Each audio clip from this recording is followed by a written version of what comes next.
Hello, beautiful people, and welcome to my channel. I am so excited to be here today. And hang on one second, we're just going to grab Instagram and make sure that it is live. And then we are going to talk about my special guest. And okay, good. We are all set. Well, hello, beautiful people. Welcome to my channel. Today I have Chef Yin with us, and we are here to talk about the raw vegan bundle and her contribution, the raw Chinese takeout. And I'm super excited. Welcome. How are you, Chef Yin? Hi, Jennifer. Hi, everyone. Glad to be here. Good to see you again, actually. Yeah, I love your kitchen, and I love how bright and vibrant your fruits look on the table.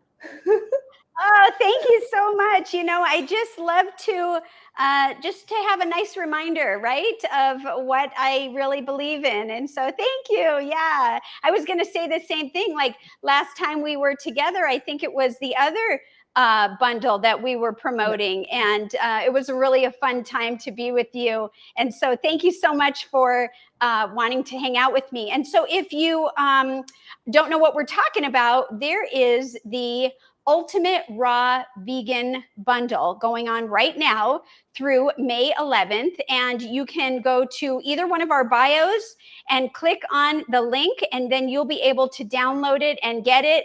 It's an amazing amount of, aren't there 32 contributors? There are 32 resources. Yeah, so I think 32 resources. some contributors contributed more, and then there were also a lot of contributors in the World Favorites group collaboration ebook as well. Yeah, so yes, thank you so much. And so you have until May 11th. It's worth, I heard like $1,300, but you can get it for $50.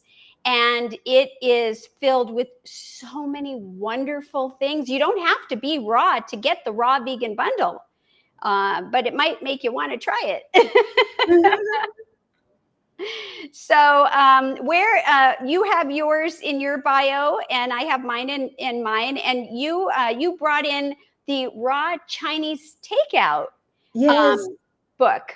Yeah, I think this was a very fun course to work on. So my contribution, I have developed some of my favorite Chinese takeout recipes, and I've developed the recipes. They're all oil free. They're all raw vegan, low fat as well, and there's also corresponding video tutorials. So I give you the step by step recipes, and I also show you how to actually make it, because personally I'm a visual learner, so I like learning through videos. So yeah, I've been recording the videos. I've been working on this course since last year, actually. So yeah, and I was just telling Chris Cantle yesterday, I said, like, the General Tso's chicken, I was been working on that since like October, and then I had to develop it a few times before I was happy with the sauce, the taste, and then it took me a long time to figure out the chicken bits as well.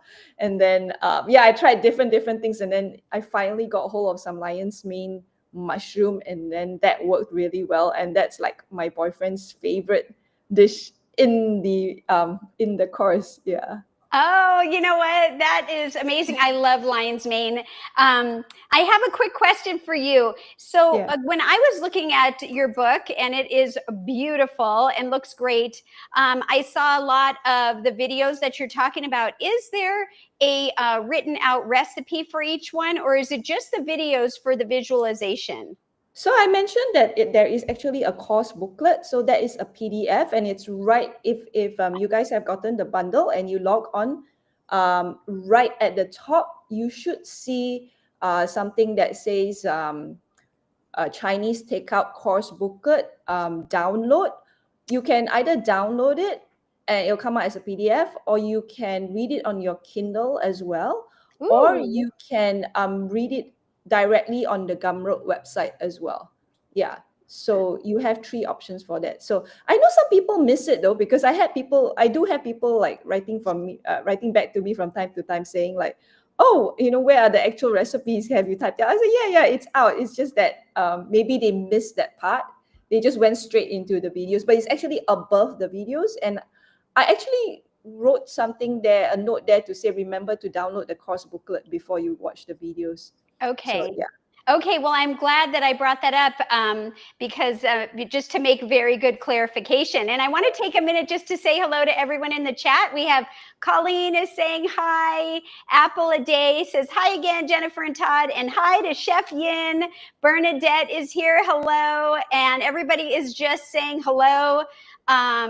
Let's see. Bernadette said, I saw Lissa and Nate eating some of Chef Yin's recipes. That's amazing. And and you know what I will say, I was starting to make your recipe. I was doing the mushroom sauce, and then I was going to do the chicken cashew chicken dish. Oh, nice. I like that a lot. Yeah. Oh, I'm so excited. But I ran out of time, but I said, okay, I'm going to have some of the ingredients out here. Like, and nice. one thing is if like I have these mushrooms, because you use dried mushrooms, you use fresh mushrooms, you use a lot of different mushrooms in the different dishes. And so I didn't have the exact one you had. I have this stir fry blend. Is it okay to mix different types of the mushrooms if you can't find the exact type? I wanted to ask you that because the flavor, I didn't know if it would change. Is that the fresh? Can I have a look at the fresh? Is that dried or is it fresh? This one is dried. This one is dried, and this one is fresh. But like right now, nice. I don't have the king mushroom, but I have these. Or like I think those the fresh ones are fine. The dried ones, if you can actually find the shiitake mushrooms in the blend, that would be good because traditionally for Chinese cooking, we use a lot of shiitake mushrooms, and the dried shiitake mushrooms and the fresh, they taste slightly different. The dried ones has a lot of umami, so that's why I put that in the sauce. The thinking was, the thinking behind it was basically to have the umami, and also maybe not to use so much nutritional yeast because some people feel that it's a bit processed and not, and some people are also allergic to nutritional yeast. Although then some people are allergic to shiitake as well, so it's a bit hard to cater for everyone. But I think my main reason was because in Chinese cooking, the shiitake mushrooms are very, very prominent. Yeah, I've been like eating shiitake mushrooms since I don't know, since I was a kid, because I'm of Chinese descent. I'm Malaysian, but I'm actually of Chinese descent, third generation Chinese here. Yeah. So I think my great grandparents are from China. Yeah. Oh, wow. Oh, I'm so glad that we talked about that because, I have shiitake mushrooms, but I have them in the freezer and sometimes I buy them fresh. But when I find dry, usually, and I don't know, Todd, if you'll be able to grab that big one I could show that's upstairs. Usually we find it in a mix, like a medley or a blend. Right. So it's really good. I just want to say a couple people are saying, Colleen says, I'm looking forward to trying so many of the recipes in the bundle. Yay! And Apple a Day says, Chef Yin is a fantastic teacher. I learned how to make tempeh from one of her courses. It's not in the bundle, but yes, you're right. I believe she is a great teacher. And then Donna W says, thanks so much for including your tutorials in your book. Do you have a printed paper book available? I have two printed paper books, but they're not available. Okay, I have two printed paper books, but they're not for the Chinese takeout. One is the one that I self-published, my Raw Vegan Delights book, but that's only available. Actually, that's out of print, but it's available as an ebook on my rawchefyin.gumroad.com website. Raw Vegan Delights Asian Edition. That was my very first book, my book and ebook that I wrote. That was available in Malaysia. Well, I think you can still get it in the National Library in Malaysia. There are like 3 copies there. So yeah, anybody who is watching this in Malaysia, and if you're in KL, you can go to the National Library in KL to check it out. I do have another book printed book on desserts, which was published by one of the well-known publishers here in Malaysia, and it's available in the bookstores in Malaysia nationwide and in Singapore. They actually do ship to the US and Europe and all that. The only thing is that it's I think shipping it's more expensive than the book itself. Because Oh, the book is like, I think about maybe like is it $6 US? Yeah, about 6, 7 US dollars. But the shipping will most probably come up to like 25 or something. I don't isn't know. that crazy? Oh yeah, I can. Yeah. Yeah. Yeah. Okay. So I would just recommend, you get my ebooks or you get the bundle. I mean, if you want to print, I actually like for this Chinese takeout course, I actually wrote there in the, one in the copyright page that you may print one copy of this book for your personal use as well, because I know some people prefer print versions. So yeah, if you're going to Staples to print it out, I've put that there. Oh, that's great. That's great. And that's really good to know. And how exciting and cool is it that you have your books in your library? I love that. Yeah. It's so cool. It's Oh, it's it's sometimes I forget. Yeah, I forget like how amazing it is. Sometimes I'm like, oh my god, I. Sometimes I'm like, I have a book, and I don't know whether I mentioned this on the previous show that it actually hit the Kinokuniya Malaysia's best-selling list in November 2020. It came out in November. Yeah, so and for that month it hit the bestsellers list. So congratulations. That is so thank you. exciting. So exciting. Wow. Well, thank you for sharing that. I didn't know that. But Todd did bring this down just to show you, like, I have Oh, nice. this big one. Wow. And it says what's the blend is yellow. Oh gosh, how do I pronounce this? Boletus, Boletus, All right. boletus. Sorry, oyster mushrooms, portobello, porcini, and that's it. So this doesn't have the shiitake. It's okay. I think you can use porcini as well. Porcini has a good flavor as well. That gives it some good umami as well. Because all mushrooms would have the umami flavor. Yeah, yeah. Okay, and then Yeah, yeah, you can still make it. It won't like totally spoil your dish or anything. You can still make it because you know what, Lisa said that Nate is allergic to shiitake, so she used another mushroom, and she still liked it. She made the beef and broccoli, she made the cashew chicken, and they still enjoyed it. So I think it's fine. It's just that for my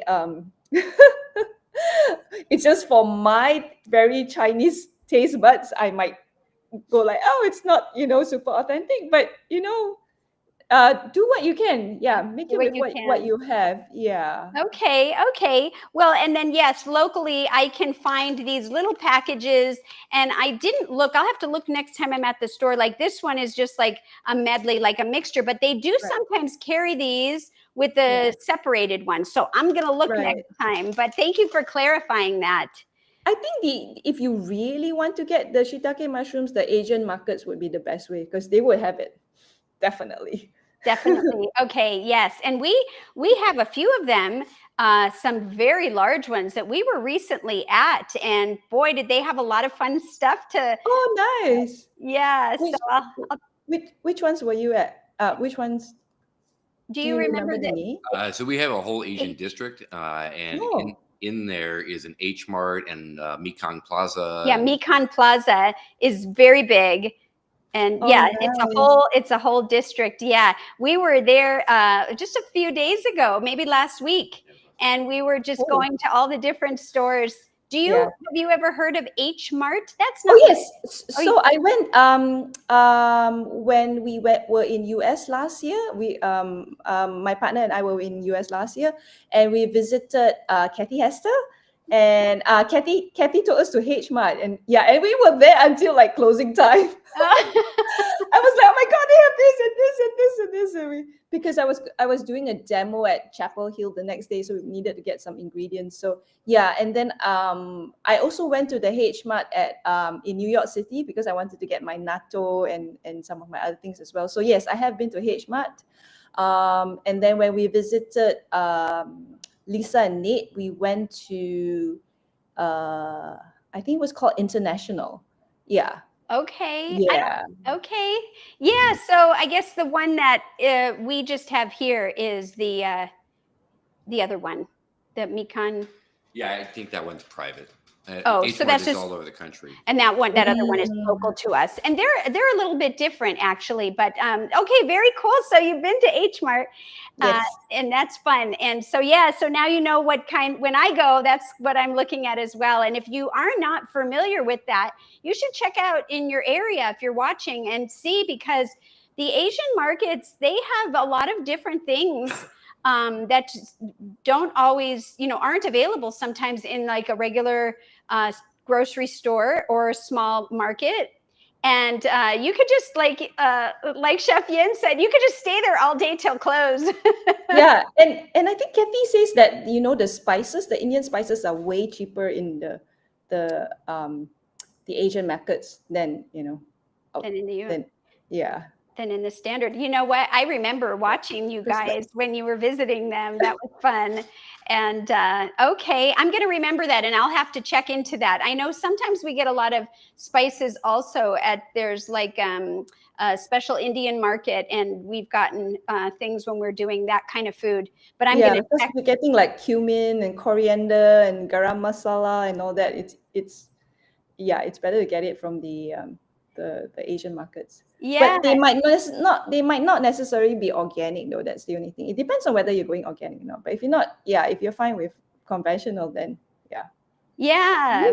Well, I got to ask you, I'm so curious. I mean, now you shared that you're a descendant of the Chinese background, but what inspired you to create the raw Chinese takeout this time? Was there anything that happened or that was inspired? Oh, okay. So, in my other life, in my previous life, before I was a chef, I actually worked in corporate, and it was almost like corporate America because I worked in 3 American companies that were based here in Malaysia. I mean, like the American branches, American outlets. So I worked in Veritas Software, and then I worked for Symantec Corporation, and I worked for Oracle Corporation. So they were all multinationals, and I was doing public relations for them. So I worked with them for 10 years. And that would mean that I would need to travel to the US for work. And when I traveled to the US for work, I always found that the food was very bland. And yeah, and because we Chinese, we like our rice. So I really enjoyed like just going to like Panda Express or like PF Chang's or like or just like the hole in the wall Chinese takeout places, because I would extend when if I go, I would extend my trip, because I remember like staying in the international hostels in San Francisco, and then there's like some, it's like half a unit of a shop front, and then they cook Chinese food, and you walk in, and when you walk out, your whole body smells of Chinese Oh, takeout, because you know what I mean. Yeah, so I used to go and eat my food there because it was really cheap. It was like it was like $8 or something, like for a meal, right? And all that. And but it's so nice because it's like, oh, there's rice and there's soy sauce and there's all these sauces, and and broccoli and all that. So I just really enjoyed it. So it was so I realized like, oh, I think because I actually have created like since the lockdown until now, I've already created like 27 online courses. So I was thinking like, oh, I think Chinese takeout might be interesting. And also I had a lot of requests actually. A lot of people DM me on Instagram and go like, oh, do you have like egg drop wonton soup or something? I, oh. I I didn't make that one, but yeah, like, oh, do you have anything Chinese? I do have a course on Chinese dim sum, but I And think what not is many people. and what is that? The dim sum is like Like a soup or a bowl or a no, it's kind of like, I guess some people look at it like a Chinese version of tapas, because they all come in small dishes. So in Chinese tradition, we usually go.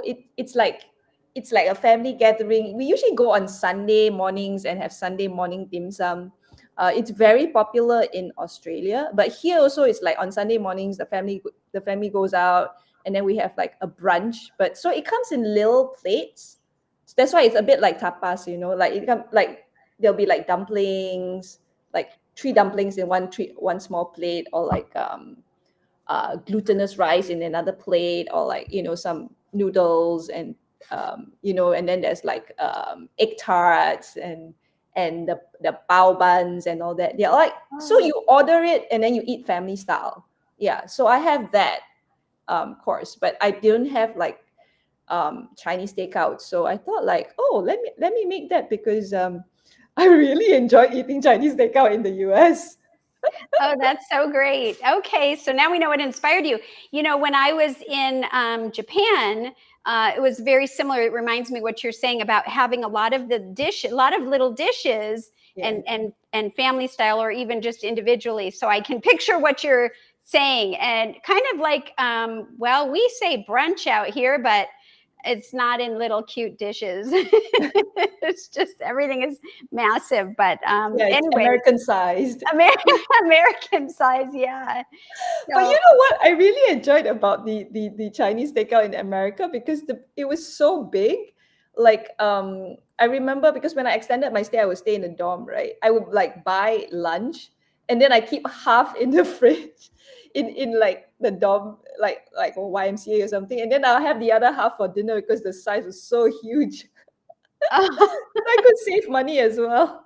yeah, well, Yeah. that is so true, and that's very smart, actually, right? That you are able to know, okay, this is like two portions worth, so I can Yeah.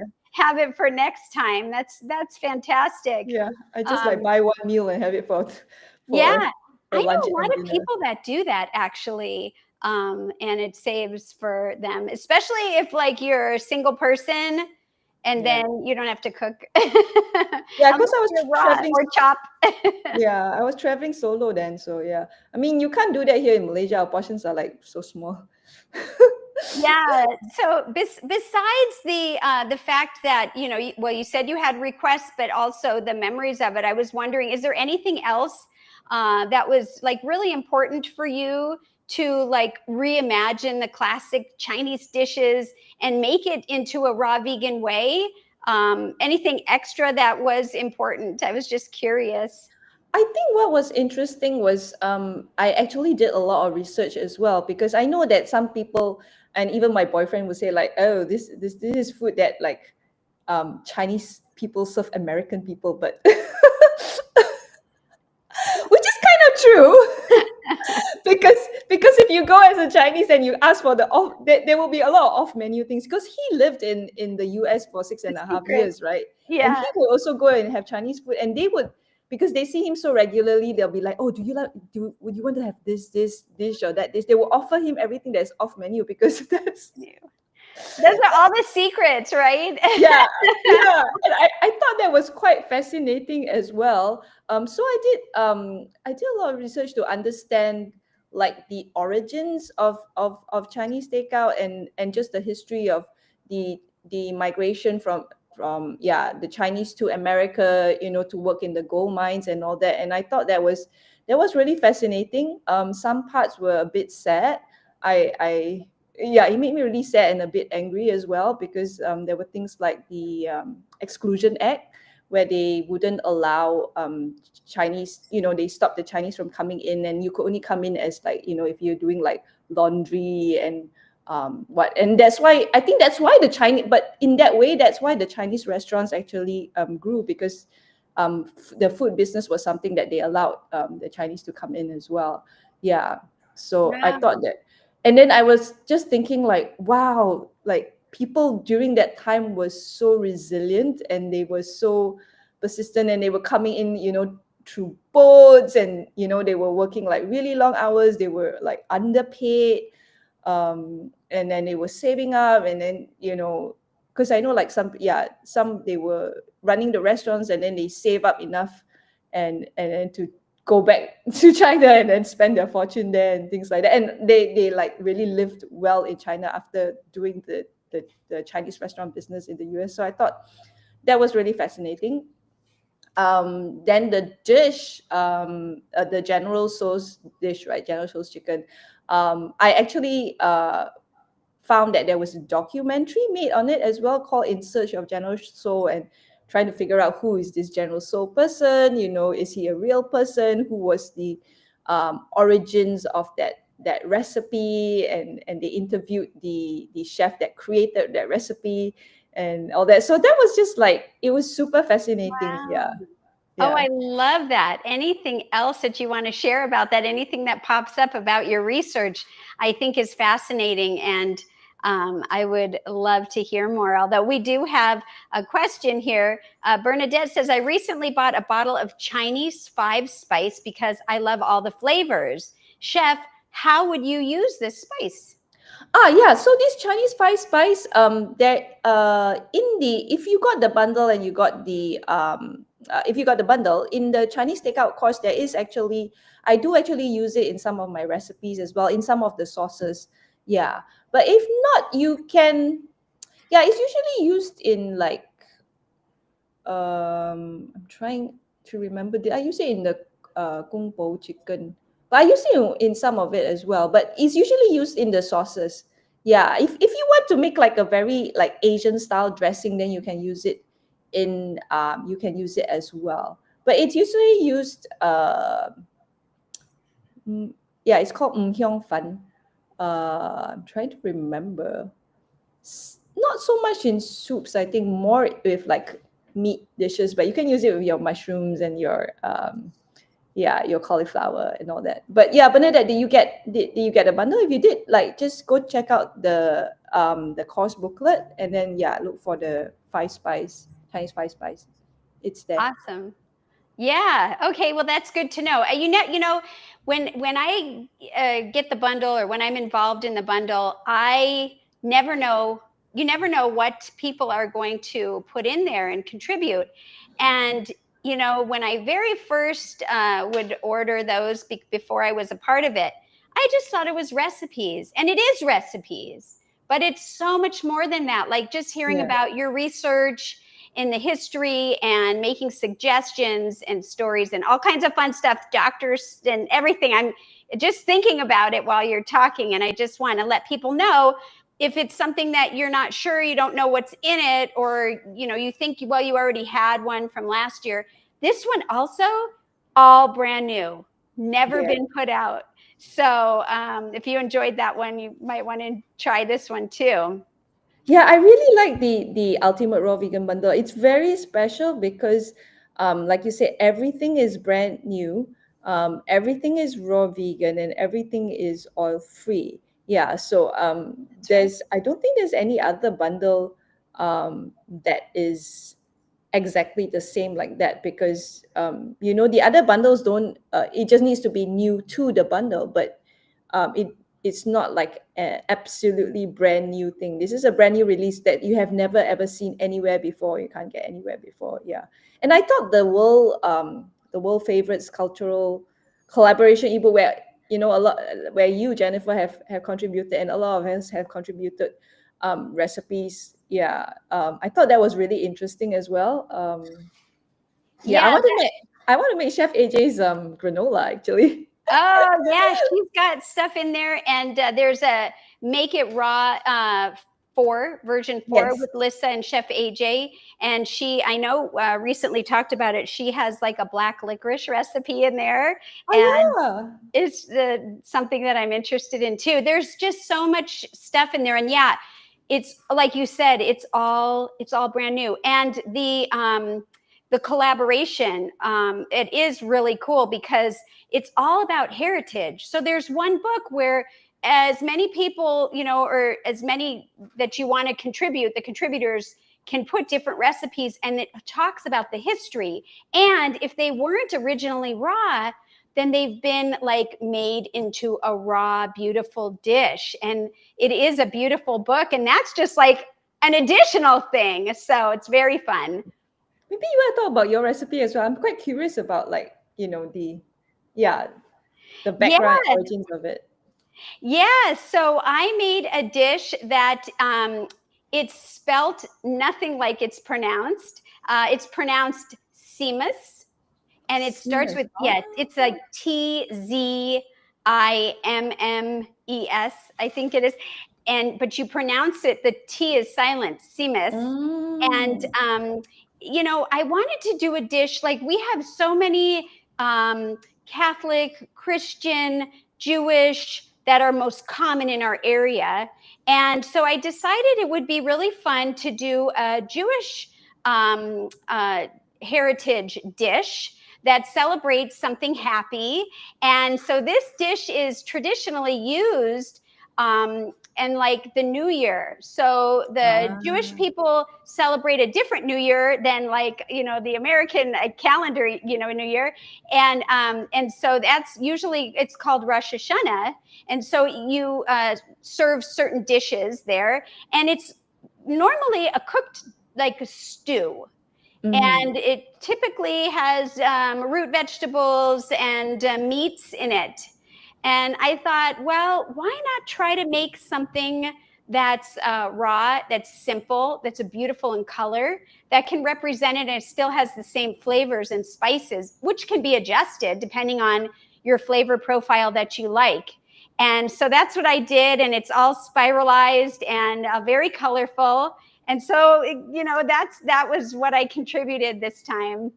Nice, nice. I'm glad you told me how to pronounce it, because I remember when I looked at it, I was like, I don't know how to pronounce this. Yeah, it's nothing like it's written at all. And that's okay. When I was with Chris Kendall, he was asking me the same thing, and he goes, I would never have said that in a million years, Yeah.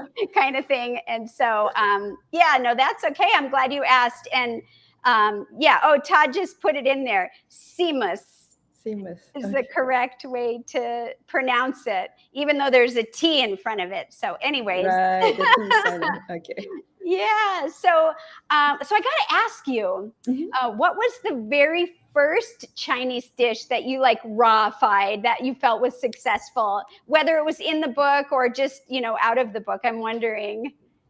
Ooh, if it's out of the book, I can't even remember, because I mean, I've been doing that like for many years, right? Since 2015, 2016.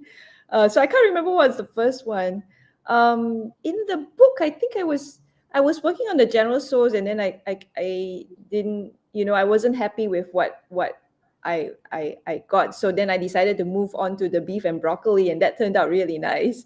Yeah, and I really like yeah, it's interesting. I really like beef and broccoli, but I don't when I was even when I wasn't vegan, I didn't really like to eat beef. So I like the broccoli part more than the beef, but I like the sauce. So, Oh, 'cause- yeah, it's a yeah. nice umami type of traditional flavor. That's really cool. Yeah, I mean, I would guess that with all the research that you did, that was the original dish. That was probably something you were thinking about a lot, to do all of that research and find the history of it, that general recipe. Yeah, and also like I mean, even beef and broccoli, like in China, they don't actually cook with broccoli because it's not really available in China. We will cook it with kailan. I don't know whether you're familiar with kailan. It's either Gailan. It's kind of like Chinese. They call it Chinese broccoli sometimes as well. So, but because Is it like a longer, thinner type, like more of like a baby broccoli? I think I feel like I've seen that before in a store, where it's like a thinner stem, and I think that's broccolini, most probably. broccolini, but it's not like that. That's not what you're talking No, about. it's leafy. The kailan is leafy, Oh, but they call it Chinese broccoli. It doesn't look like broccoli at all whatsoever. I'm gonna have to check What that out next why time is I it go.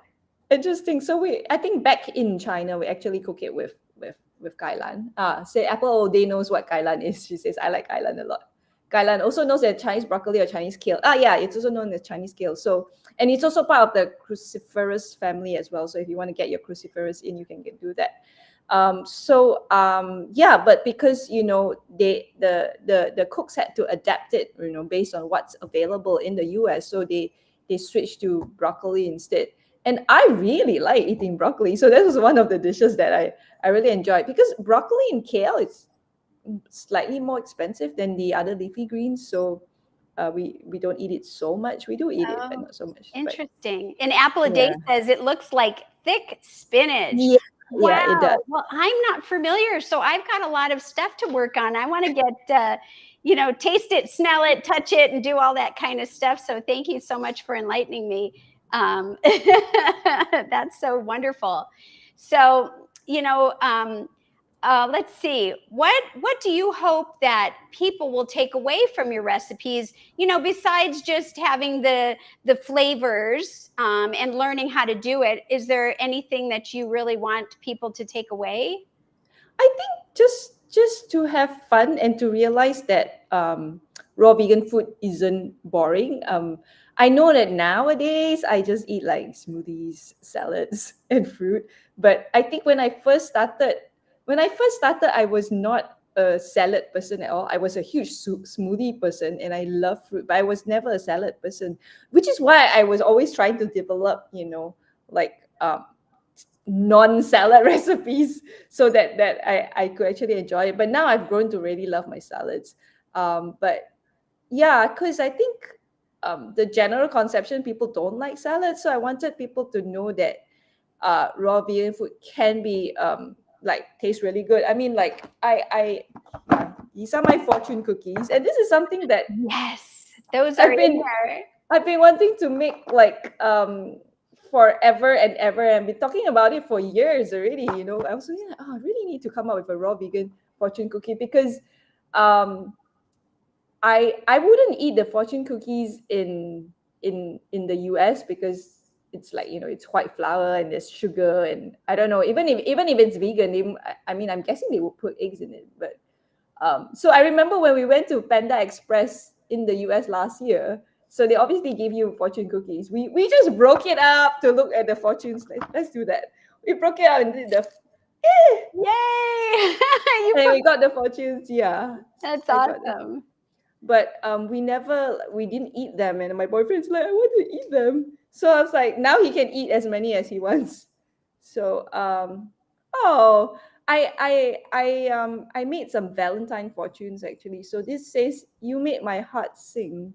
Yeah. Oh, I love Ah, that. I love I that. think I think the food does make my heart sing actually. So Well, that recipe is in the bundle and it is in yes. your book, and it's Yeah. something that I want to do. And you know what? I think that whether you're making it yourself to share and put surprise notes in there, or you could actually do this as like a date night thing or a family event, and Yeah. everybody can, write fortunes. Sounds Yeah. so fun. Yeah. I think yeah, and you have kids and all that. I think just get them to just fold it and all that. They'll be quite fun to do. Yeah, Yeah. yeah. Oh my gosh, I'm It's so glad that you showed that. And just going back for a second, Apple a Day says that to get the green gailan at the Asian markets, that there's yeah. lots of greens and shrooms there. So yes, I definitely will. Thank you. But I don't want to guess, so I'm just going to ask you, which dish was your most fun or most challenging that you recreated for the book here? Yeah, I think it was the General Tso's one because I Most thought that challenging. like that's kind of like an iconic thing, and like I said, I was working on it for a really long time. Yeah, I actually was working on a dumpling recipe as well, but I actually have a dumpling recipe in my dim sum course, but that one is not oil free, so I was working on that, but I didn't have enough time to finish it. So I was telling Chris, I said, oh, I need to start earlier next year. I said I vow not to procrastinate. Actually, I did not procrastinate. I started working on it last year, but then different things come up, Right. and then we had a surprise trip to Singapore, and then after that, and then I felt sick, and then I think I hurt my heel, and all sorts of things just came up. Oh You my see, so goodness. I think I need to buffer more time to do it rather than yeah. So Oh yeah. my goodness. Well, you know what? I agree that with good and best intentions to finish projects that we start, and then things come up, and so we do our best. And so I'm glad that you got what you did get in there, because I'm enjoying it, and I know others will too. So let me ask you, when you talk about the umami flavors, how do you know like how to capture those flavors when you're using it in a raw form? You know, a lot of times I feel like it's easier to come out when it's cooked, but now we're doing raw. How do you know how to do? Is there a secret you want to share? I don't really think about it that way. I'm just like trying to think like, oh, I want to get it to that flavor that I remember um when I wasn't vegan, because I remember like even making like the hot and sour soup, and we have that um I think that's served a lot in Chinese weddings. And then I let my boyfriend try. He went like, "Oh my god, this is legit." I said, "I know, right?" I said like, "Wow." Yeah, I worked on that. Like I think I had to like at least 3 different tries before I was happy with it. And then I let him try the final one, and he was like really happy with it. But like I said, I think I used um I think when it comes to Chinese dishes, and I think Chinese takeout, a lot of it is based on Cantonese cuisine. Although the hot and sour soup is actually Sichuan. Um, oh, that's the other thing I'm a bit like. It's funny because Americans pronounce it as Sichuan, Oh, and yes. and and I think it's actually. Well, it depends if you're pronouncing it in Cantonese or you're pronouncing it in Mandarin. I don't know the Mandarin pronunciation, but over here we pronounce it as Sichuan. And it was quite funny because my Taiwanese friend was telling me that she was dating this guy, this white guy, when she was in the US. And then he went like, "Oh, do you want to have Sichuan?" And then she was like, "What's a Sichuan?"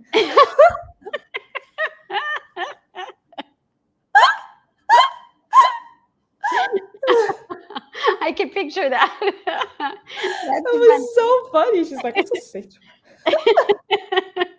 And I think he was trying to impress her, right? That like I know about Asian food, you know. right. And she's like, "What is that? A type of dress or something?" That's hilarious. That is really, really Yeah, cute. yeah, yeah. So So going back to it, I think a lot of the um I think because you have like your key sauces, so you have like your in Chinese cooking, you have your oyster sauce, you have your sesame oil, you have your doubanjiang, you have um chili oil, yeah, and then you have soy sauce. So all those things actually give it that umami. And then so yeah, so having to do it in this raw thing, it's a bit harder, but I still use soy sauce because I feel like that's like superior. Although some people are allergic to soy, then I think there are other you could use coconut aminos as well, or if you want to use like and then some people have gluten issues as well, so you can use like a gluten-free soy sauce and all that. That kind of changes the taste a bit. But if you have food restrictions, then I totally understand that. That's why I made the mushroom sauce, because that is supposed to give a lot of umami as well, that mushroom sauce. I can't wait to make that mushroom sauce. I so wanted to do that today, like Yeah, before we came on, but yeah, yeah. So yeah, and then I think for anything that required sesame oil, I use tahini instead. So you still have a bit of the nutty sesame flavor, although although I do feel like it's like it's nothing can compare to like that burst of flavor that actual Chinese sesame oil gives, toasted sesame oil. But we don't want to use oil, so yeah, I and think another that's the and thing. another one that you mentioned is the oyster sauce. Now, I remember Yeah. years ago uh, cooking with oyster sauce, and so how do you get around that? Because isn't that coming from the fish and the I mean, it comes from oysters? the oysters. The oysters, yes. Yeah, but a lot of times it's just a bit of oyster extract. A lot of times in the nowadays is actually just like chemicals and flavorings as well. Yeah, that's why I needed the shiitake mushrooms, the dried shiitake mushrooms, and maybe a bit of nutritional yeast as well, so that will give that boost. I love it. I love it. I'm so glad that you inspire us and teach us. if somebody is watching this and they're new to being raw, or they're just curious about raw, is there any dish that in your book that you could say is like a basic one to start with? That might be something that somebody would like to try at first. Let me check and see. Yeah, because I know Or is it like, yeah. Kiko was saying that some of my ingredients were like some of my recipes were quite easy. So I'm trying to see, like, is there anything that um actually, the hot and sour soup is just basically blending up the soup base and then chopping the soup filling, actually. Yeah, so that wouldn't be too difficult. Um because the beef and broccoli needs some advanced prep. The egg fouillon will need a dehydrator, so I wouldn't, maybe not for a first timer. I could make the egg fried rice without the eggs, then that's quite straightforward. Oh, the noodle dish is also quite straightforward, actually. Yeah, but the beef and broccoli is quite no, no, no. I was saying the hot and sour soup. But even the you were about to make the cashew chickens, right? But that needs a bit of, Yeah, is that one a good start yeah, one? Yeah. yeah, yeah. Even the I like the clay pot mushrooms. Yeah. Everybody's getting hungry. I added in the clay pot mushrooms because that's something that I always order when I mean, in Malaysia as well, we have that a lot, and I always order that as well. But yeah, the cashew chickens, and I think the hot and sour soup's pretty good. But the fortune cookies are really fun. I think the fortune cookies are really fun to make. People, I think a lot of people want to make the fortune cookies, actually. Yeah. Yeah, I Yeah, so like, want to make those. Oh my gosh, aren't those cute, yeah, everybody? You guys, yeah. this is great. And just having the fortune in it. I used to do the same thing when we used to go to a Chinese restaurant. We would just break it open and reach the fortune and leave the cookies there because they weren't made, so Yeah. healthy. And Yeah, so exactly. this will be fun. So, with your fortune cookie recipe, is it something that, because I didn't really look at the whole thing, is it something that you are able to make that dough and then you cut it and fold it up? Or is there you need a special kind of, cookie cutter type thing? I used a round cookie cutter. A round one? Oh, I wouldn't have guessed that. So you need to make circles. So when Lisa made it, she actually had the templates, um especially for dehydrating and all that, so that was perfect for her.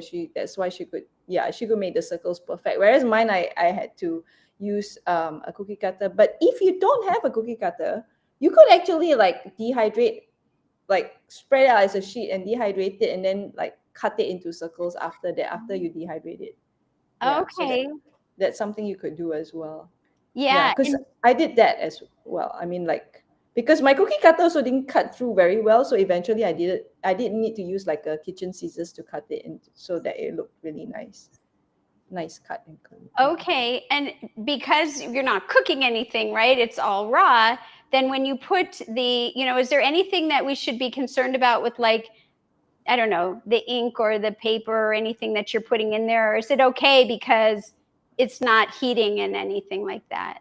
I think you just need to make sure that the surface is dry enough before you put in the paper, so it doesn't actually Oh. stick to it. Yeah, so that was the thing. I was thinking about that. I was like, oh, do I really want to put a piece of paper with ink in it, or do I want to write a pen and put it? I think you can fold it. I think that's what Lisa did, right? She wrote on it and then she folded it. So you still Oh, then you're putting it in, and then, but I didn't fold mine, but she folded hers, so then you don't, get the ink onto the cookie. yeah. So that's a Although, I mean, good tips. if you really think about it, the paper is white and it's going to be bleached anyway. We just try our best, right? Yeah.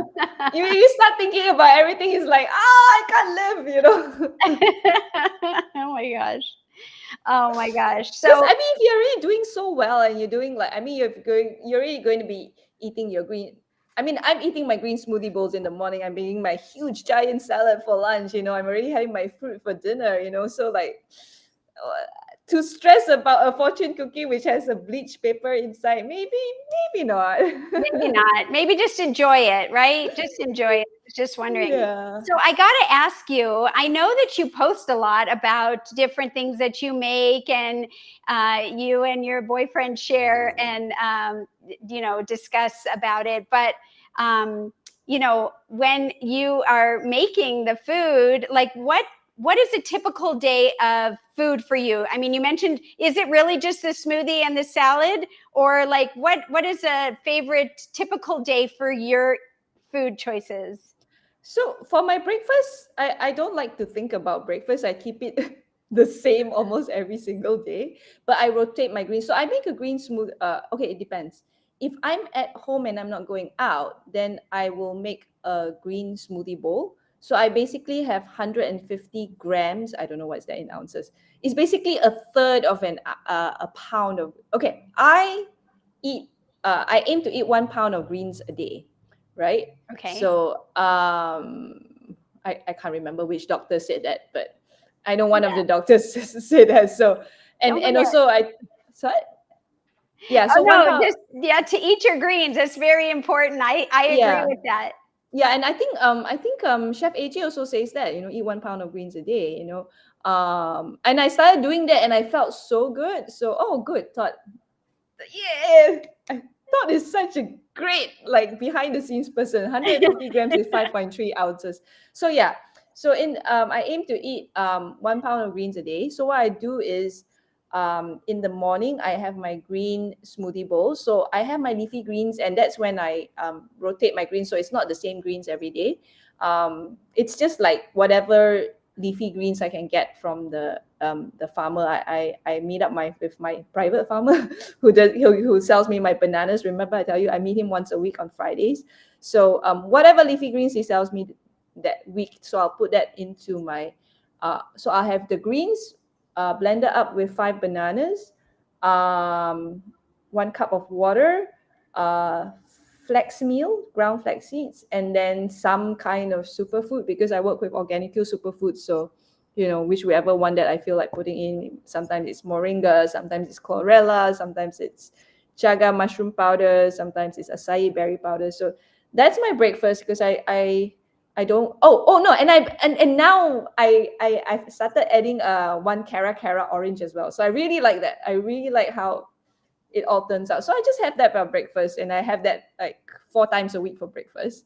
I don't want to think about it. The other 3 times a week, we usually go to the park. So when I go to the park, I just pack.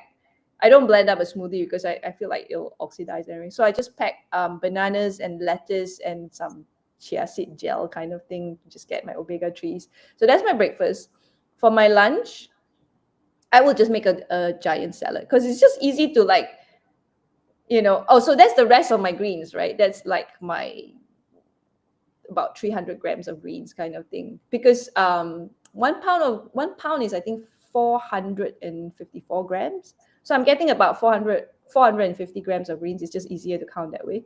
So I have my salad. My salad will just be some kind of lettuce, and then I also have my salad toppings. So usually I put like cherry tomatoes. I ferment, so I put some kimchi. I have a Brazil nut a day for the selenium.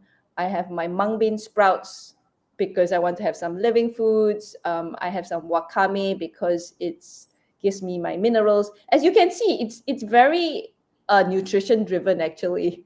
Yeah. So but then I enjoy it as well because my dressings, I will make different dressings. And because you were in the bundle, the vegan health bundle, and I think Tales from the Tailgate was in the bundle, right? Yes. That ebook. Yeah. So right now I've just been like trying out the dressings from there. So I told Lisa, I said, I think I must have made like 20 dressings from there or something already or something like that. So I just made one of the dressings. And what now I do is I double the portion. So I don't have to be making dressings every single day. I just, like if I blend up a dressing today, I do double, then tomorrow I can use the same dressing for my salad. I don't have to do it. So that's my lunch.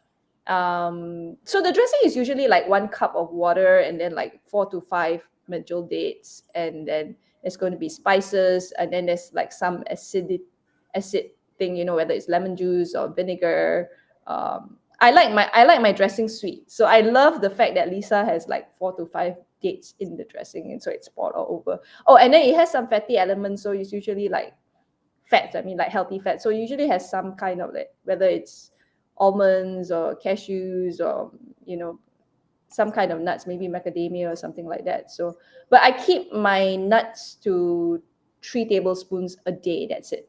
I don't eat more than that because I feel like if I eat too high fat, my body doesn't respond very well to it.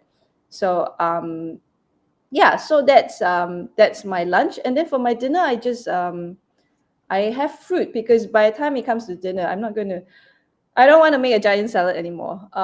Most raw foodies would say like you should have your savory stuff at the end of the day, but I'm like, no. By the end of the day, I have no energy to sit there and and chop up like 300 grams of greens. No, I just have my salad. I have my fruit, and I'm really happy because I really like my fruit. I'm like I make a fruit salad, So just whatever I can get the local fruit. I have a neighborhood fruit store nearby, like it's like a 10-minute walk. So we go there and just get like papayas, mangoes. Right now we have a lot of mangoes, yeah. And then when it's like rambutan season or mangosteen season, that's great. Or longans. We get snake fruit as well. I was just telling Chris Kendall about it. He knows what snake fruit is and all that. So just like I love cempedak, I love durian. So I always say that Malaysia is such a great place to be raw vegan, because we have so much tropical fruit. Yeah, I really, really love it. And we have so much sun, so much rain. So we have like fresh fruits and vegetables all the year round. Yeah. Do you ever eat durian? I love durian. Oh Yeah. my But God. you have to eat it in Malaysia. Don't like anywhere else is like, ugh. Not Malaysia. I mean Yeah. Malaysia, Thailand, maybe in Southeast Asia. Yeah. Okay, Yeah. because I never had it before. And then, like, I don't know, last year I was at a raw potluck, and somebody brought it in. And Yeah. so, first of all, it smelled really bad. Mm. And then I learned that's not a good sign. That if it's fresh, isn't it supposed to be like eaten right away? Or Yeah. So the thing is, it will smell bad. Oh, it does? It does. When I have durian in my fridge, sometimes my boyfriend will be like, "What's the smell?" I'm like, "It's durian." And he's like, "Oh, he loves durian as well." But it does smell bad. Some have an acquired taste. I think the thing is there's many, many, many kinds of durian. And the best way to eat durian is to wait for the durian to drop and eat it on the same day itself. That's the best way. I mean, that's basically how fruits are supposed to be eaten in nature, right? You're supposed to be ripe on the tree, ripen, and then you eat it, right? That's the best way. But I know of one way that you can taste really good frozen durian. Ooh, Um, tell me. my You friend, yeah, my tell me. friend durian writer Lindsay. She's actually from Portland, but she runs a durian business that they ship internationally. They don't, yeah, I think they ship to US and they ship to Europe. I don't think they ship to Mexico. I'm not sure, but the last time I checked, they didn't, because I think one of my friends in Mexico wanted to buy from her. They don't. So, and I do have a discount code somewhere, but I need to look for it. Yeah. If So- you are able to give it, we can, after the fact, Yeah. we can put it down there. I would be interested too. Yeah. I want to try some. So they're called the year. I think they're called the year of the durian, and I do have a discount code somewhere. So Okay. let me share that with you later. And she spends her time sourcing for really good durians in Malaysia, in Thailand. I'm not sure where else, but I know in Malaysia and Thailand, because when I first met her, it was actually here in Malaysia.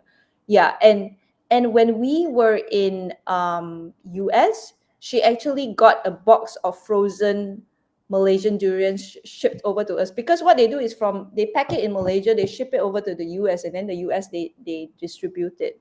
So she got it sent. She was saying like, oh, I really wanted to send you a box of durians. Then I said like, oh, you know what? I'm staying with Lisa and Nate. Why don't you send it to us then? Then we can all have like a durian party and all that. So she shipped a big, huge box to us, and How and fun. and it wasn't just durian. It was also like there was also a dabai fruit. There was also like pink pitaya and all that. So yeah. So if you want to try durian, I think you should get it from her, because she is like the durian expert, the durian queen. She can look at a durian, she can already tell you like, what variety it is, and whether it's gonna, what it smells, what it tastes good. And she talks about all the tasting notes. In fact, she wrote a book on like durians, and it was a print book and it was an ebook, and she was actually in the very first raw vegan bundle. Yeah. Oh, And she also contributed one of her recipes to one of the ultimate raw vegan bundles as well, because at one time she was raw. She's no longer raw, she's still vegan. But I remember, because she told me she used to attend Woodstock and all that. For a couple of years she was raw. Yeah. So wow. yeah, she would know. So if you want to try, you should try it there, because I wouldn't try it in, like, I wouldn't like randomly go to some Asian market and pick up a durian, because you wouldn't know what to look for. Right. Yeah, and it's so expensive. So like, don't like, I don't think you should waste your money on something so expensive, and then you have a bad experience, because I think people have bad experiences with durian. It's just because they were just not exposed to good ones. That's all. Yeah. Yeah. And we don't have any trees near us that are dropping Yeah. durian. So, I would love that. Just before we, finish with this, I want to ask you, like, besides just eating it, just plain, I mean, is there anything that's a common thing that you do with that fruit? In Malaysia, we actually also cook it as kind of like a curry or a stew. There's a gulai as well. But it's so good on its own. I actually, you know what? I collaborated with Lindsay actually on making some durian recipes. I came up with a durian cookie recipe. Uh, Cookie. I Wow. think I made a durian nog drink. I also made a durian pie. Oh, that was really good. The pie was really good. And it's on my Instagram and her Instagram somewhere. I think I put the recipes in one of the bundles as like I think my Asian sweets and treats book course actually has the recipes in there as a bonus recipe as well. So yeah, so you can make it into cookies, or in fact nowadays, like durian cake is very, very popular in Malaysia as well. Is that raw? Yeah. Is a durian cake raw or not raw? No, it's not raw. I mean, the Oh, it's ones not raw. popular in Malaysia, it's Yeah. it's not raw. But Okay. my recipes, I think I have one ninko, which is kind of like a Chinese sticky. I don't know. It's like a dessert, like, like a Chinese sticky. Like a sticky dessert, like a sweet. Yeah, a sticky dessert kind of thing. Yeah, a sweet treat kind of thing. And then Oh, so I've made cookies and I've made pies recipes with it as well, and drink recipes. Yeah. Can wow. make it into a smoothie as well, drink smoothies as Yeah. I just learned so much from you. well. It's so fun. Yeah, you know what? Chris Kendall actually has a durian and banana smoothie recipe in one of his meal plans as well. I made that as well and I really enjoyed it. Yeah. Okay. I'm going to have to hook up with you and figure out where to order some and try some of these recipes. They sound really great. Yeah, because when I tried it, and these, people that I was with, they were going on and on. This is so great. And I'm like, I never had this before. And why it's really strong smell. And they said, no, try it. And then I tried it and I thought, I don't really like this. And why, so I thought, and then my friend said, that's probably not a real, good one. And so I didn't give up. Yeah. Because if you have really good ones, they have like tasting notes like butterscotch, or like Oh, like caramel, or um not wine, but like it's sweet, or some have like bittersweet. I really like the bittersweet ones, but basically it's very creamy.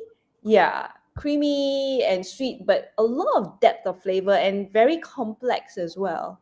Yeah. Wow. Okay. So yeah, you I think you just didn't have a good one. Yeah, because Chef AJ was telling me she didn't like durians as well, and I was just like, I don't think you had a good one, Yeah, which is I don't think mm, it's very easy to, and I'm just based on my own experience. I don't think it's very easy to find it out here, first of all, unless you go to a yeah, specialty store. And then yeah, now I'm learning if you have to wait till it drops, and then how long does it take to get to the store? Like you said, your friend does it frozen in yeah. a special way, whereas I don't know that the mainstream, like, No, they don't. does it. So yeah, because they import it, right? A lot of it imported actually. But I mean, in Malaysia, that's how we do it. In Malaysia, we actually wait for it to drop. It's called like 3-drop durian, so that's the best. In Thailand, they don't do that. They actually cut it off first. So So then the flavors are not so intense. I feel the flavors are not so intense. That's why we feel like Malaysian durians are the best. so when it drops, like, is it in the tree? And I don't know this, right? Is it in the tree very high? And is it like, what if it hits the ground? Like, it's not going to Oh, tip so it open? yeah, Or how does I've this seen, work? I've seen it in the farms. They actually put like nets below, so it drops onto the net. Yeah, Oh, yeah, yeah, right. Be smart about it.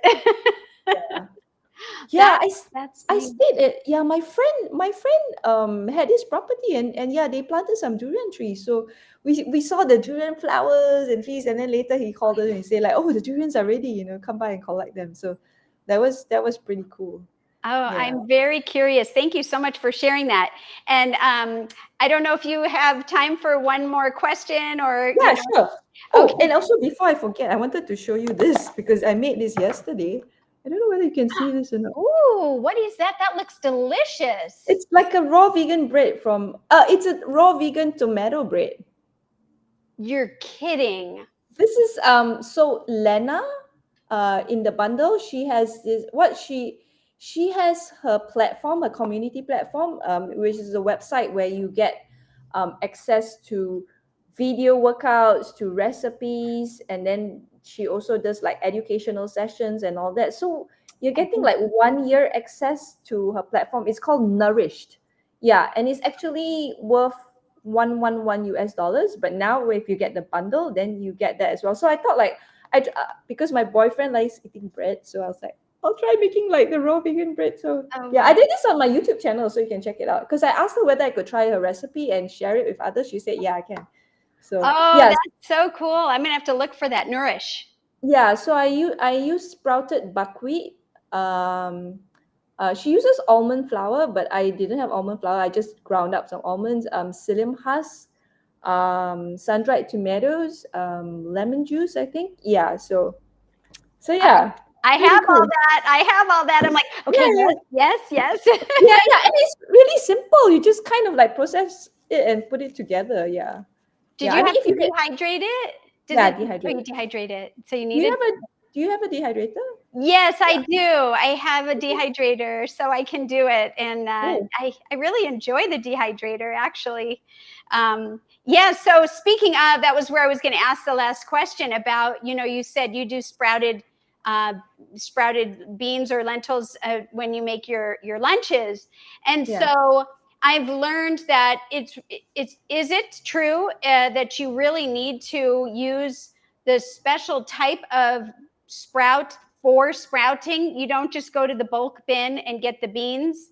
Isn't there a component that you need to be careful of for the mold? And like, where do you get your sprouts to sprout, your beans to sprout? Like, Okay. you get a special kind? So number one, I'm not afraid of mold. I think sorry.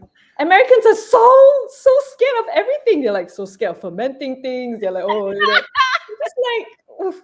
Like fermentation has been going on forever and ever. Like, like it's ancient wisdom. Like,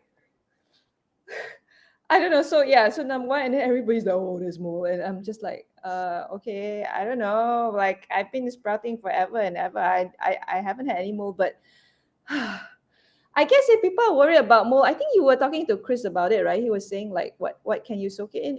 Was it hydrogen peroxide or salt water or vinegar? Oh, vinegar, right? She said do a vinegar soak or something like that. Yes, I did. So I did talk to him about that. But I haven't done it. I'm just curious, like, since you do I it, you I just use whatever. okay. Hold on. Let me bring you my sprouts. I'm like Oh, very yes. ghetto and very DIY. So let me just bring that over. Hold on. That's perfect. That's perfect. Thank you. What a treat. And I just want to say hello to, whoops, I can't, hello to A Samad. Welcome everybody. Hi, Jill in the chat and everybody else here. Isn't this fun? And if you haven't gotten the raw vegan bundle, you gotta get it. You gotta give it a chance. It's so much great stuff in here. So, okay, here she comes. Okay, so these are my sprouts that are ready for lunch today. I don't know whether you can Oh, hopefully. those look really good. The tails are nice and long. What is that, a mung or what kind is It that? Yeah, it's a mung. Yeah, it's so it's this one. Yeah. Okay. Yes, I see it. How long did it take for you to sprout that? Couple days maybe, or no? Yeah, a couple of days. I'm trying to think. I usually what I do is like today morning, but this one was a bit longer because it took a bit more time. So I told you I'm very ghetto. I'm just like I just like use a normal jar and I just sprout daily so that I have it fresh. I know some people like sprout in big huge giant jars and put it in the fridge. I think maybe that's why they have mold issues because I Oh. just sprout it and then I'm going to eat it already. So and you see I don't even use a special sprouter or something like that. I just like this is from like my onions or something like that. I bought onions and I just I just use this and put it over and then I over Put a my rubber jar band. and then I just use two rubber bands to secure it and then I just have this container and I just put it here and that's it,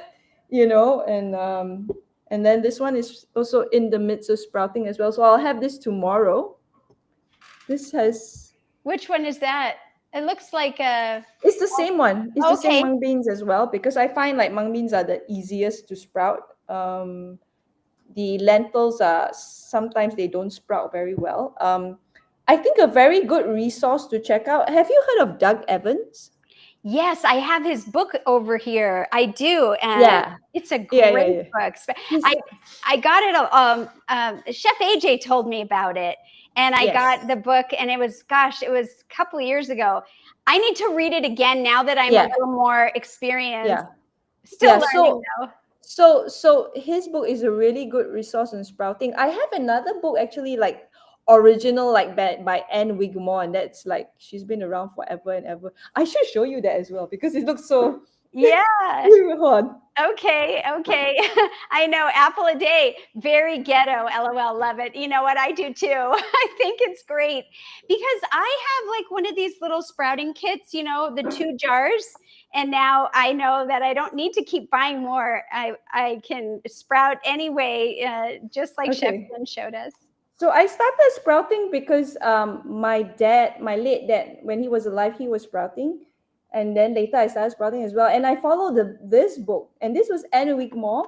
She's like and this is a really old book. You can see right by the font. Wow. She I think she was hold on, is she from Hippocrates or what? This was wow.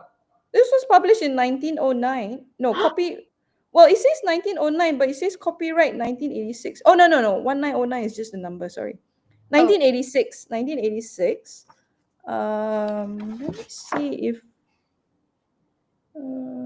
she's yeah. like one of the original live raw food people, living food lifestyle. Um, yeah, I don't know whether she talks about mold or not.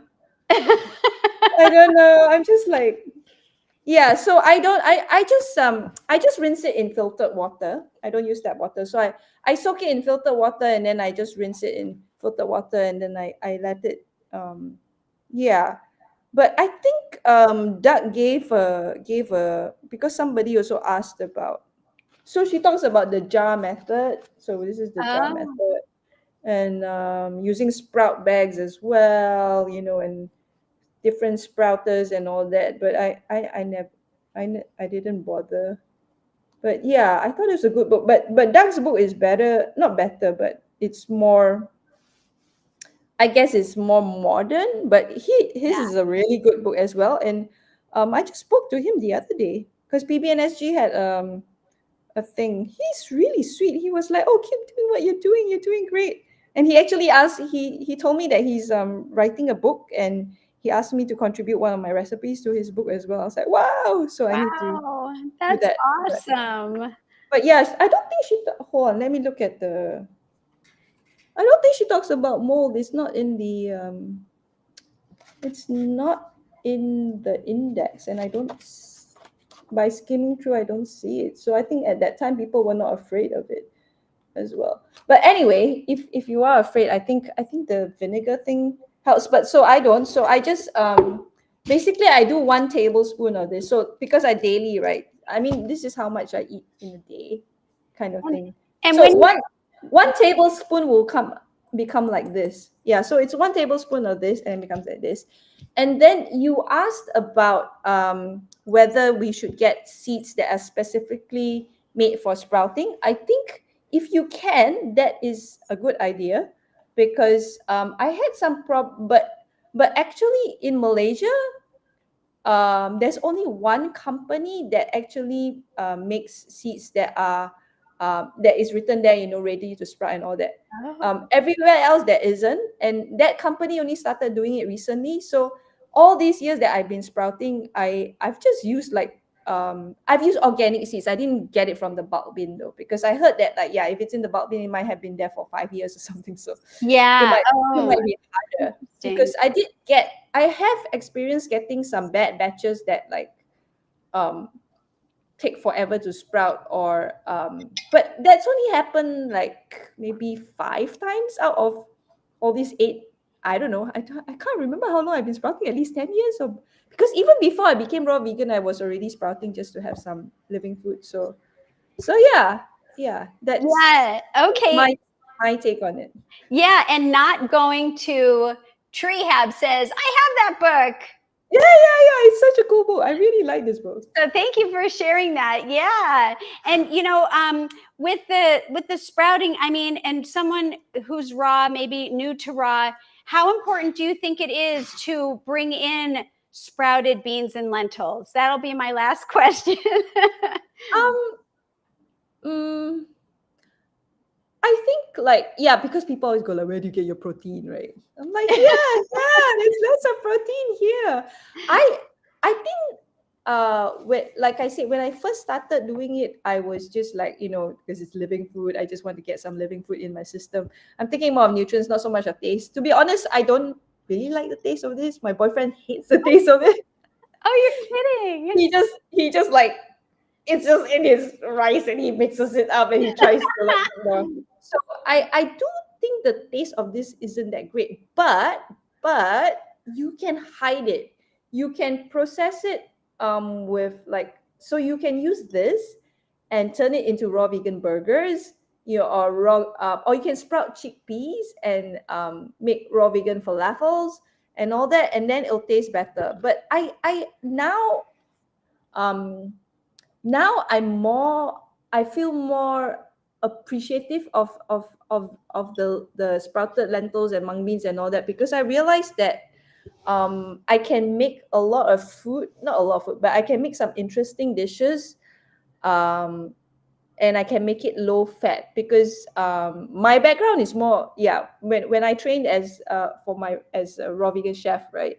They teach you they it's always like if you want to make like a meat substitute. So if you want to make a falafel or you want to make a burger, or you want to make tacos, it's always walnuts, or some kind of seeds, and that's very high fat. So I realized that if you can still use some, if you want to do a no nut option, then you can use things like the sprouted beans and lentils. Or if you want to cut down on it, it doesn't have to be no nuts, then you can mix your nuts and a bit of this as well. Then that gives it a really nice balance. I really like it because like I said, I think I know some people who don't like. I met one guy, um, and he said, oh, he was raw vegan for I don't know a month or a short while, but he said like, oh, there was just like way too many nuts and seeds, you know. And at that time, I didn't know that we could use things like all this, you see, because I was still on the high raw, the raw gourmet stuff. And then I remember when I did my pop-up dinners as well. I used to do pop-up dinners previously. I used to collaborate with a French chef, and we would come out with pop-up dinners. So we do like a 5 course sit down fancy Ooh. schmancy dinner. And at that time we both used a lot of nuts as well, you know, because that was, this was like what, 2018, 2019. That was the time when I wasn't so exposed to using things like the yeah, all these lentils and all. So that's why I like it. I'm But not everybody eats sprouts. I mean, like, no, I'm just trying to think. I know like Lisa and Nate and Chris will always talk about, like, how great it is, and it is very great. I'm just trying to think, like, I don't know whether it's something that you have to have, like, yeah, I don't know whether you will become deficient from nutrients if you don't have sprouts. Maybe you can read the sprout book and know about it. But I know that Doug is like, oh my God, you can make an entire meal out of sprouts. He's like super passionate. Um, I do think like it adds extra crunch, and it adds yeah, so it adds a lot of texture to your food, and it also gives you a chance, because I don't grow my own food, so this is the only food that I can actually grow, and you can grow this on your counter, your kitchen counter. Yeah. It's so cool. So yeah, that's the thing. Okay, that's great. And, I know that when I was eating, or when I first tried doing sprouted lentils or beans, I noticed right away that I had an easier time digesting them than when I had the cooked, more cooked Yeah. beans. And Yes. so I thought, wow, that felt so much better for me. Yes. So I guess that's common. I just felt that, and I thought, okay, I want to get a kit, and I want to do this whole thing. And I started doing it, and I really do enjoy it. And you're right. It is, well, I think it's individualized. I like to know, experienced people like yourself, a chef, and somebody who's been in the raw food place for a long time, what your opinion is or what your experience is when I ask, some of these questions. But of course, I go by my blood test or how I'm feeling. And there was a time when I was told by my doctor, you need to up your beans or your lentils and legumes because some of my levels were too low. And so I just added like a half a cup a day, and then bam, I was fine again. So that's something, but I just didn't know if it was like a common thing that you should try to incorporate. Just like you want to incorporate the pound of greens, and you want to Right. get a lot of fruits and all of those kinds of things. So anyways, yeah, I really appreciate your time, and I found this to be really fun. Is there anything that you wanted to ask me, or anything that you wanted to share that we haven't covered? I think, like, if anybody wants to get the bundle, go check it out now, and I think get it before. Don't wait until the last day, because I remember I had someone she waited until the last day, and then her credit card wouldn't get accepted, and then she couldn't get it. So I think, like, Oh no. yeah, and I was like, I can't help you. I was trying to ask Chris, because Chris is help desk, right? I'm like, Chris, what can we do? And then Chris is like, is she using the Chrome browser? Change another browser. Then I was like, can you ask your friend to get it for you, and you pay your friend back? She's like, yes, I know, but it wouldn't go through. And then, so I think if anybody is interested in getting it, then get it before the May 11th. Yeah, because I know people are. I mean, even me, right? We're all like, we only do things last minute. We know, like, okay, it's ending in 5 hours. I better get it now before. Yeah, I think Yeah. that's a good tip, not to wait till the last minute, because Yeah. even if you don't have time right away, you do have until June 30th to download it. Yeah, yeah, So that's the other you thing. can buy it and then you can download it in a couple of days or the weekend or whenever. Don't wait too long. Don't wait too long, because then you Yeah. won't be able to download it. Because and I always, like, almost after every bundle I have somebody messaging me going like, oh, I was out of town and I wanted to come back and get it, and can I still get it? And I'm like, I'm not the organizer, I can't do that for you. You could get my course, but my course is already $50 US, so you might as well go get the bundle. Then for $50 US you get way more, not just my course. Way more stuff. Yes, yes. So, Yeah. and if anyone has any questions about the bundle, you can reach out to either one of us. I'm sure, I know for myself, I'm happy to help. I have helped people with trying to figure out the transaction, or afterwards, like downloading it. How do you download it? And I'm happy to share or help with anything. I'm not saying that you are, but I'm kind of saying that you are. Are you okay with that? If someone wants to reach out, Yeah. They can definitely yeah. message me to ask So me how. Yeah. I also saw Nate was doing a live yesterday on his Instagram. He was also showing how to download it as well. Yeah. So perfect. Yeah. So, well, this has been so fun, a big learning experience. I always enjoy our time together, and I really thank you for coming on and sharing all about your beautiful Chinese takeout that I am going to be playing around with these recipes, and I'm going to tag you and share with you when I make. yay! I'm so happy. So, and everybody else, thank you so much for taking the time to hang out with us and for chatting with us. And like I always say, don't forget to eat your greens, and come on, everyone, give plants a chance. They won't steer you wrong, and get the bundle. So anyways, well, we will see you next time. Thank you, everyone, and take care.